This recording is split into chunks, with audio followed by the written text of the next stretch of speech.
This is really interesting because you look at the players now of the era now of the current Chelsea, and we've spoken about how Chelsea operate in terms of transfers, contracts, and we know that Chelsea don't like to now pay big wages, but they like long contracts. Of course, there was talk about Nkunku potentially moving on. Nothing's really accelerated on that just yet.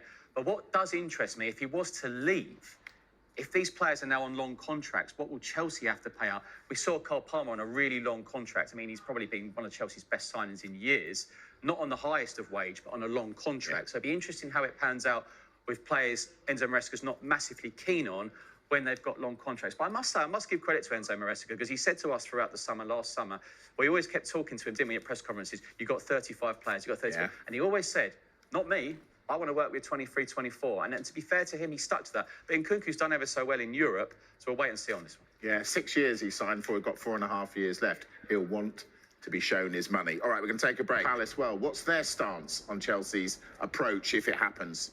I don't think they'd massively welcome it, because it's, you know, they're halfway through the season. Things have picked up a little bit under Oliver Glasner.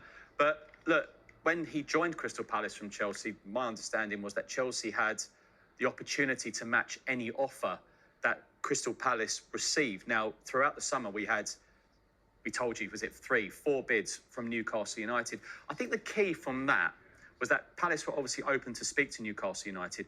But my understanding was that MARC GUEHI was never overly keen to leave the football club. I mean, Newcastle would have been obviously a great move for him, but he wasn't agitated. He wasn't asking to leave the football club. He's the captain at the end of the day. Now, what I find interesting, what we're going to see over the next few weeks, is, of course, Guehi's value will probably go down now because, of course, his contract's running down. But Crystal Palace are only 4 points clear of the bottom 3.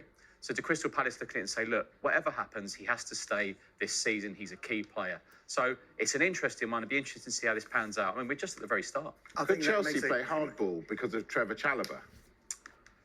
Well, I think the clubs have got a good relationship. I think if Chelsea phoned up Crystal Palace and say, look, we want a defender, they say, yeah, go on, have Trevor Chalobah back. Go on, Danny. That's what I would suggest. That's what I would assume. I don't think they'd want to lose their... Who wants to lose their captain midway through a season?